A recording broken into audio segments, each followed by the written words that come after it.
Every now and then, Hollywood decides to make a movie about a famous person throughout history. Sometimes they just show us the happy life of that person, but more often than not, they show us their tragic passing. Welcome to Does It Hold Up? I'm Adam. I'm Emily, and we're bringing you the ups and downs of Selena. This movie was released back in 1997 and follows the true life and tragic end of the Mexican singer Selena, played by a young and up-and-coming Jennifer Lopez.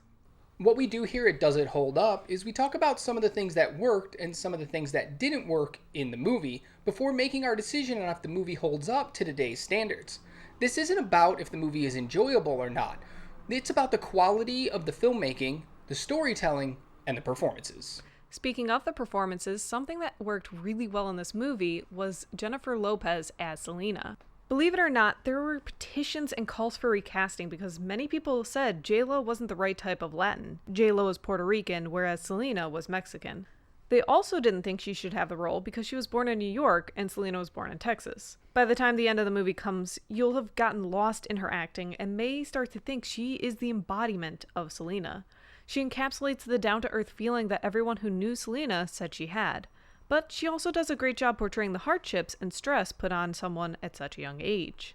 You're right. Her performance was brilliant, and it's amazing to think that this was her first leading role, because she was just amazing. Something that didn't work in the movie was Abraham, Selena's father, played by Edward James Olmos. It wasn't the performance by Ed, it's the fact that the movie is called Selena, and yet the story seemed heavily focused on Abraham and his role in her story. Through much of the runtime, he is the driving force behind everything that happens to her and her career. The story focuses very heavily on his involvement and how he got her to the point where she was the biggest Latin star in music at the time. We could have used more time with Selena and less time with Abraham. The movie even starts with his backstory, which doesn't really add anything to the overall narrative the movie's trying to tell. I fully agree. There wasn't enough Selena in a movie titled Selena about the singer Selena.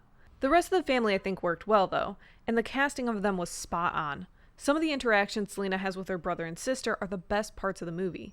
They truly feel like a real family, and the dynamic among them is fantastic. They can joke around with each other and then turn around and have serious conversations a moment later. You can feel and see the love and care they have for each other, and I can only imagine that's what the real family was like. The mom, although not in the movie as much as I'd like, adds some great heart to the story and has a wonderful relationship with Selena. Yeah, the mom seems like a big part of the movie at first, and even feels like the voice of reason, but then as the movie progresses, she becomes less and less a part of the story, which is weird and leads me to another part of the movie that I didn't care for, the time skips.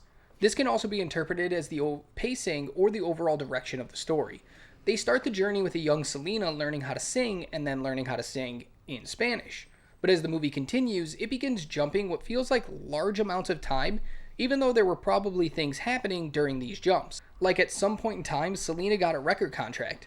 But the movie doesn't bother to show us this. And at some point, Selena went from playing small carnivals and fairs to selling out concerts for hundreds to thousands of people. But does the movie explain to us or show us how that happened, or, God, even when that happened? Nope. It was the major thing I didn't like about this movie, and I wish they would have told us her story in a more fluid way.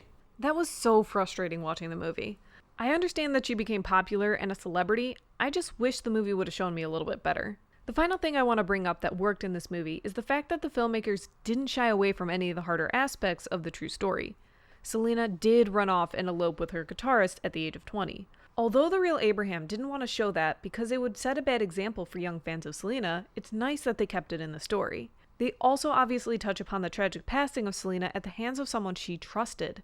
It's nice to see a movie not shy away from some of these more taboo subjects that might be controversial, hard to talk about, or make people nervous. There's also a wonderful tribute at the end of this movie, which is very emotional as it shows real images of Selena performing in concerts, meeting fans, and some other true moments. This is all interspliced with images of vigils being held for her after her passing. I don't have much to add there. They don't sugarcoat a lot of the story, and it's very refreshing to see. So, the last negative I have, and possibly one of the strangest, goes along with our previous negative about time skipping. The woman who murdered Selena was named Yolanda, and was a friend of hers that ran her fan club and some of her clothing boutiques. In the movie, they wanted the ending to feel extremely impactful and emotional. And it was, because the loss of life at such a young age, at the hands of someone you know, is sad and tragic. But It would have had even more impact if the movie spent any amount of time with Selena and Yolanda acting as friends or just being chummy. They introduce Yolanda so late into the movie, and there's not enough time spent with her to make her actions at the end have a much more emotional impact. This movie runs for just over 2 hours, but it feels like 3, and gives us only enough story to fill 1.5. It doesn't seem to know what parts of the story it's trying to tell, and leaves out some crucial parts, like this relationship. So that's what we have to say about 1997 Selena. My final decision is that this movie does not hold up.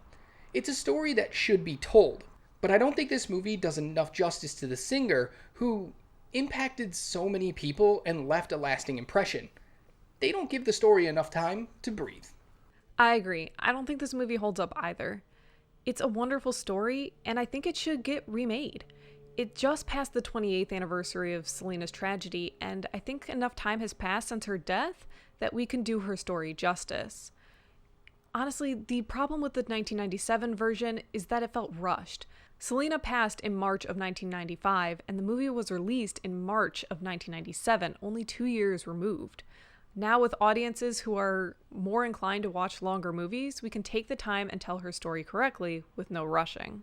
If you know Selena's story, this movie might be exactly what you're looking for. But if you don't know her story and just her tragic end, then there's going to be a lot of pieces in this movie that just don't work for you and fall completely flat. And there you have it. That's what we have to say about 1997's Selena.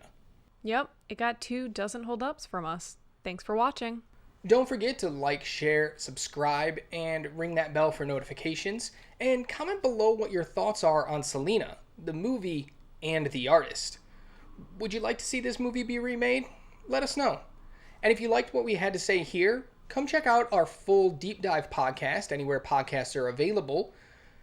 In the full podcast, we do a deep dive into the movie where we talk about the critical reception, the box office, unanswerable questions, and we hand out a few fun rewards. And we'd love to have you as a listener. And if you'd like to talk to us more, you can check us out at Twitter at DoesItHoldUp13, Instagram DoesItHoldUp13, Facebook DoesItHoldUp, and TikTok DoesItHoldUp with underscore between each word. Or you can just click the link in the description below. It takes you to our website where you can see where our podcast is available and have access to all of our social medias. Until next time, take care of yourself, be kind, be thoughtful, be the best you, and keep watching movies. Bye.